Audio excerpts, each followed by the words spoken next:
¿Qué tal, amigas y amigos? Yo soy José G. Martínez y esto es Espacio Libre TV.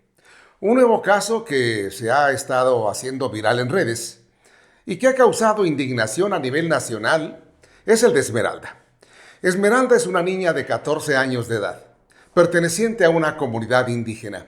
Vive o sobrevive en Querétaro, uno de los 4 estados de la República gobernados por el Partido Acción Nacional, donde aún no se despenaliza el aborto. Recordemos que los panistas son muy hipócritas, mochos y además de doble moral. La niña Esmeralda, de 14 años, se denunció que fue violada por otro menor de edad, un familiar de ella. Como consecuencia de esa agresión, resultó embarazada, teniendo un aborto espontáneo a las 36 semanas de gestación. Sin embargo, la Fiscalía de Querétaro la criminalizó acusándola de homicidio calificado, haciendo a un lado la denuncia previa por violación. De inicio, la Fiscalía de Querétaro abrió una carpeta de investigación por el delito de aborto, que después reclasificó como homicidio calificado.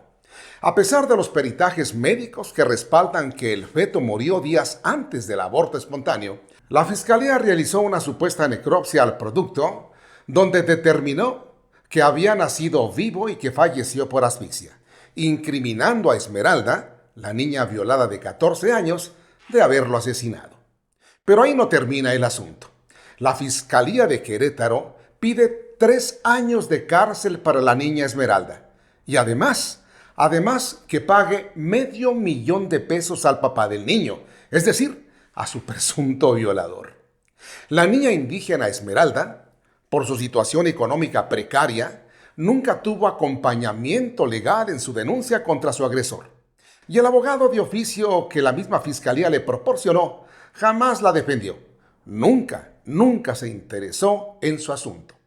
Pues ahora el fiscal de Querétaro, que es este orangután que estamos viendo en pantalla y que lleva por nombre Víctor Antonio de Jesús Hernández, pide al juez que se le encarcele a la niña y además que pague $518,000 a su violador, como reparación del daño. La senadora Margarita Valdés trató el tema en el Pleno de la Cámara de Senadores. Todavía el fiscal la acusa de asesinato. Todavía el fiscal la revictimiza. ¿Se imaginan lo que está viviendo esa criatura? ¿Se lo imaginan? ¿O es nada más una pose? Está sufriendo. Que les da dolor, hay que demostrarlo. Que ese fiscal se vaya ya. Hoy se tiene que ir ese fiscal. Porque no entiende el problema en el que está. ¿Eso qué? Ya empezaron a gritonear de tonteras, porque no son capaces de escuchar y luego se quejan de que no escuchamos. ¿Cómo vamos a escuchar? A mí me hubiera gustado ver a toda la bancada prianista con las bocinas aquí diciendo justicia para Esmeralda. No nos vamos a mover hasta que Esmeralda se le haga justicia. Y sin embargo, ni siquiera están presentes, ni siquiera dan la cara por esa niña. Es indignante que a Esmeralda, lejos de defenderla, se le criminalice. Y más indignante aún es que se le pida al juez que se le obligue a pagarle a su violador más de $500,000 como reparación del daño. ¿Cuál daño? De veras que estos panistas son hipócritas. Además de ser mochos y mojigatos, son de doble moral. Y aparte, no tienen madre. Mayra Dávila, representante legal de ATAX Digital, explica la situación legal de esta niña. Es un caso muy lamentable para nosotras porque se están invisibilizando esta agresión sexual. Existió una carpeta de investigación por el delito de violación que estuvo mal representada la víctima. La asesoría jurídica fue la asesoría jurídica pública quien no impugnó la decisión del no ejercicio de la acción penal que determinó la Fiscalía. Nosotras como abogadas penalistas consideramos que existieron muchos elementos que pudieron haberse rectificado dentro de la propia carpeta de investigación para no dejar impune el caso. El tema que hoy se menciona de que justamente la defensa no ha señalado esta parte de la violación, atiende precisamente a que hubo antes una resolución por parte de la Fiscalía diciendo que no encontraba estos elementos para poder continuar con el proceso de violación, aunque fue puesto en conocimiento a la autoridad por parte del propio padre de la menor,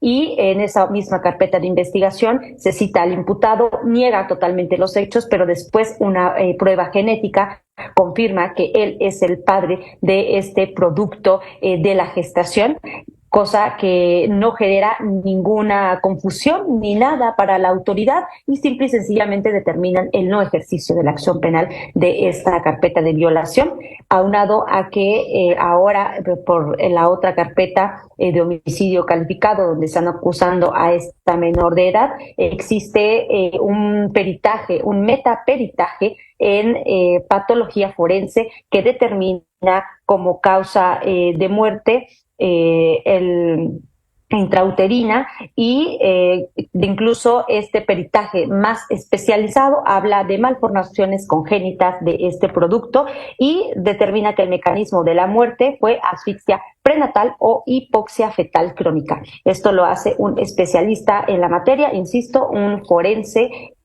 en patología, que es el encargado específicamente de señalar las causas de muerte de alguna del producto de la gestación o de alguna persona. La mecánica de hechos y la propia medicina forense, por la condición en que se dio esta situación, ha declarado y ha determinado que se trata de un aborto espontáneo, porque cuando sucede un aborto espontáneo significa que sale el producto, pero también sale completamente la placenta y demás al interior, que se encontraba al interior de la madre, y este es un caso en el que sucede de esta manera. De hecho, en abortos inducidos, en muchas ocasiones se tiene que hacer el retiro de esta placenta porque no sale completo, ¿no? Entonces, en este caso estamos hablando de un aborto espontáneo que genera un parto fortuito, y en donde con esta metaperitaje que nosotras contamos se determina una causa de muerte diferente a la que está manejando la propia Fiscalía del Estado de Querétaro. Entonces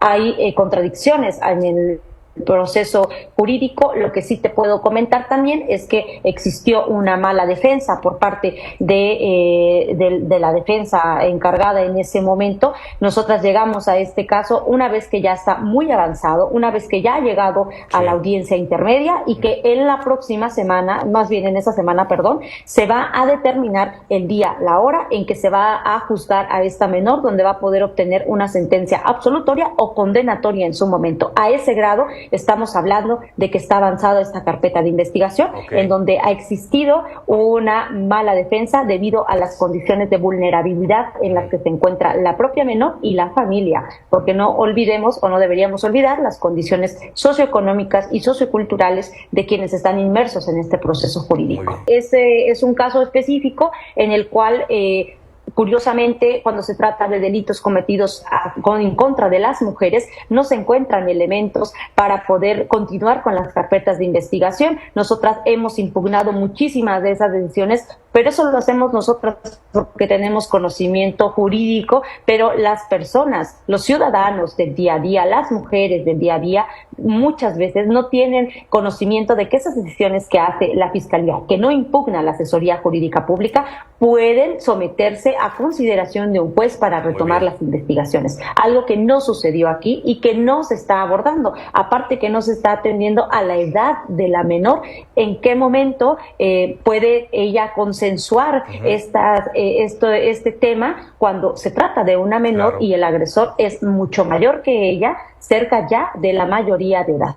Ya en la Cámara de Senadores se solicitó la remoción del cargo del orangután fiscal del estado de Querétaro. El Senado de la República exhorta a la legislatura del Estado de Querétaro a que se inicie un juicio de procedencia para destituir del cargo al fiscal general del Estado de Querétaro.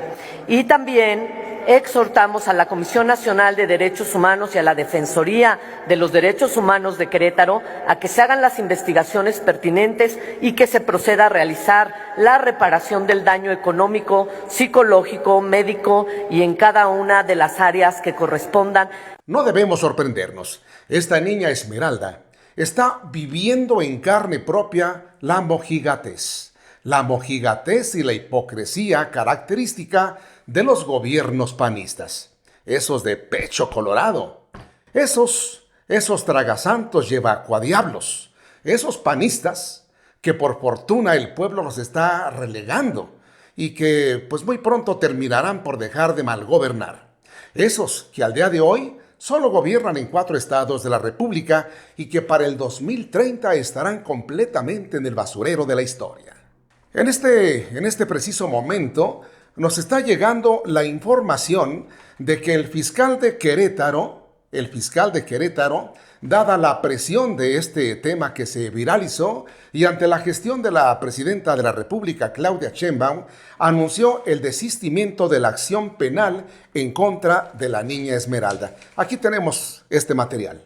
Y eventualmente por esa razón se tomó a bien la determinación de solicitar el desistimiento de la acción penal con la finalidad de que se sobresea y se dé por concluido el asunto. Además, como bien lo apunta usted, se ha procedido a iniciar los procedimientos al interior de la Fiscalía por conducto de la Contraloría con la finalidad de verificar el debido cumplimiento de las disposiciones aplicables a cargo de los servidores públicos que participaron. Le agradezco sobre todo la oportunidad y la sensibilidad de poder hacer el señalamiento de que este asunto fue un asunto que se inició con anterioridad al inicio de mi gestión, específicamente la integración de la carpeta de investigación y la judicialización no fue un tema que se haya realizado dentro del periodo de mi gestión, pero no obstante, nosotros estamos verificando que se cumpla con lo establecido en la legislación aplicable por todos los servidores públicos de la institución y además siempre estaremos de la mano trabajando con la Secretaría de las Mujeres. Agradezco la apertura y sobre todo la confianza para que pudiéramos formalizar el acuerdo de la celebración de un convenio mediante el cual se pueda dar un acompañamiento permanente para las acciones y el ejercicio de las atribuciones que se le encomiendan legalmente a la Fiscalía General del Estado. De verdad, muchas gracias y sobre todo la sensibilidad y el apoyo que tuvimos y la apertura para la explicación de las circunstancias bajo las cuales se rodearon las circunstancias que nos llevaron a un proceso, pero lo importante es que el acuerdo que el día de hoy se oficializa pone en el centro directamente a la persona, a sus derechos y se está privilegiando sobre todo el que se pueda garantizar la mayor protección posible ante esta colisión de derechos que nosotros tuvimos a bien determinar con las pláticas que tuvimos previamente con usted y sobre todo bajo la instrucción de la presidenta que dio la directriz para que nosotros tuviéramos este diálogo y se generara una solución alterna lo antes posible. El miedo, decía mi abuela, no anda en burro. Este orangután fiscal de Querétaro, para salvar su pellejo, corrige su actuar. Pero lo dicho, ¿qué pasará con todos aquellos casos que no se viralizan? ¿Qué pasará con todo aquello que surge y continúa en el anonimato? Violan los derechos de los niños, de las niñas y de la población más vulnerable. Pronto estaremos ya sin padecer a estas lacras panistas. Comparte este contenido para llegar a más mexicanos. Déjanos tu like y danos tu opinión. Gracias, nos vemos y escuchamos en el próximo contenido.